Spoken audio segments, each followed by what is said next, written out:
Assalamualaikum warahmatullahi wabarakatuh. Halo teman-teman semua, terutama salam hormat kepada Ibu Dianur Solihaning Tias. Sebelum lanjut ke pembahasan videonya, saya akan memperkenalkan diri terlebih dahulu. Perkenalkan, nama saya Abdul Hoir dengan nomor NPM 202043502369. Oke, tidak perlu tunggu lama lagi. Langsung saja ke pembahasan videonya. Let's go. Teman-teman semua, jadi kali ini saya akan membahas atau mempresentasikan dari salah satu jenis sistem basis data, yaitu konkurensi. Nah, teman-teman yang belum tahu mungkin bertanya, apa sih Bang konkurensi? Jadi, konkurensi merupakan landasan umum perancangan sistem operasi. Proses-proses disebut konkurensi jika proses lebih dari satu proses berada pada saat yang sama.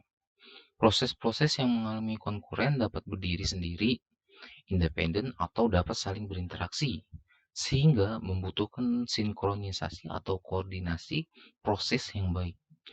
Untuk penganan konkuren, bahasa pemrograman saat ini telah memiliki mekanisme konkuren di mana dalam penerapannya perlu dukungan sistem operasi di mana bahasa berada.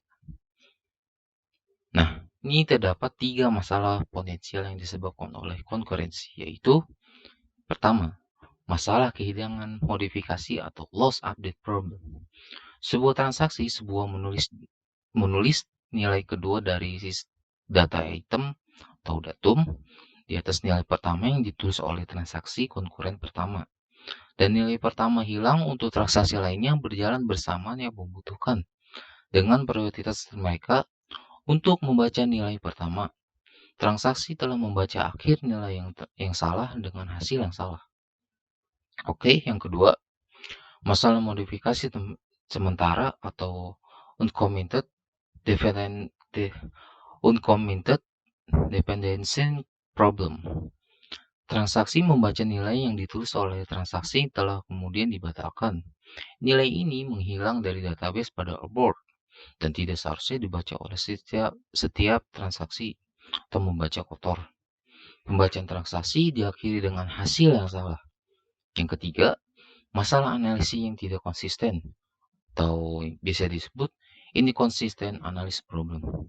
Ketika satu transaksi mengambil ringkasan nilai dari semua contoh item data ulang, sebuah update transaksi kedua beberapa kasus itu barang data ringkasan yang dihasil tidak mencerminkan hasil yang benar untuk setiap biasanya diperlukan pembenaran agar mengutamakan antara dua transaksi jika dijalankan sebelum yang lain, melainkan beberapa hasil acak tergantung pada waktu update dan apakah tertentu hasil update telah dimasukkan dalam ringkasan atau tidak. Oke, lanjut. Nah, di sini ada salah satu jenis, ada merupakan kayak jenis konkurensi. Jenis konkurensi yaitu pertama deadlock. Jadi deadlock itu adalah suatu kondisi di mana dua proses atau saling menunggu proses yang lain untuk melepaskan resource yang sedang dipakai. Karena beberapa yang saling menunggu, maka tidak terjadi kemajuan yang dalam kerja proses-proses tersebut. Deadlock adalah masalah yang biasa terjadi ketika banyak proses yang membagi sebuah resource yang hanya boleh dirubah oleh satu proses dalam waktu satu saja. Nah, ini terdapat beberapa cara dalam mengenai deadlock, yang secara umumnya ada 4 untuk mengenai keadaan deadlock, yaitu yang pertama, pengabaian. Maksud dari pengabaian dari kata tersebut yaitu sistem pengabaian terjadinya deadlock dan berpura-pura tidak mengetahui jika deadlock telah terjadi. Dalam penanganan dengan cara ini dikenal dengan istilah Ostrich algorithm. Pelaksanaan algoritma ini yaitu sistem tidak mendeteksi adanya deadlock dan secara otomatis mematikan proses atau program yang mengalami deadlock. Yang kedua, pencegahan. Penanganan ini dengan cara mencegah munculnya salah satu karakteristik deadlock. Penanganan ini dilaksanakan pada saat deadlock belum terjadi pada sistem, yang terutama memastikan agar sistem tidak akan pernah berada dalam kondisi deadlock. Yang ketiga, ada penghindaran. Menghindari keadaan deadlock, bagian yang perlu diperhatikan yaitu bahwa antara pencegahan dan penghindaran adalah berbeda. Pencegahan lebih mengarah kepada mencegah salah satu dari sistem karakteristik terjadi deadlock, sehingga deadlock pun tidak terjadi. Sedangkan penghindaran merupakan memprediksi apakah tindakan yang diambil oleh sistem dalam kaitannya dengan permintaan proses akan terjadi sumber daya dapat mengakibat terjadinya deadlock. Yang keempat, pendeteksian atau pemulihan. Pada sistem yang sedang berada pada kondisi deadlock, tindakan yang harus diambil adalah tindakan yang bersifat represif. Tindakan tersebut adalah dengan mendeteksi adanya deadlock, kemudian memulihkan kembali sistem. Proses pendeteksian akan menghasilkan informasi apakah sistem sedang deadlock atau tidak, serta proses mana yang mengalami deadlock. Oke, ada time step. Jadi time step ini merupakan salah satu jenis identifikasi unik dibuat oleh DBMS yang mengidentifikasikan waktu mulai relatif dari suatu transaksi dengan waktu sistem atau penambahan pada counter logik setiap waktu transaksi mulai. Suatu protokol yang menyusun transaksi-transaksi secara global, di mana transaksi yang tertua, transaksi yang time step terkecil, mendapat prioritas utama dari konflik transaksi tersebut. Ada optimistik, berbasis pada asumsi bahwa lingkungan tertentu jarang terjadi konflik, sehingga lebih efisiensi membiarkan transaksi dieksekusi. Kemudian pada saat di commit, diidentifikasi apakah akan timbul konflik. Jika iya, maka transaksi harus di rollback atau diproses ulang.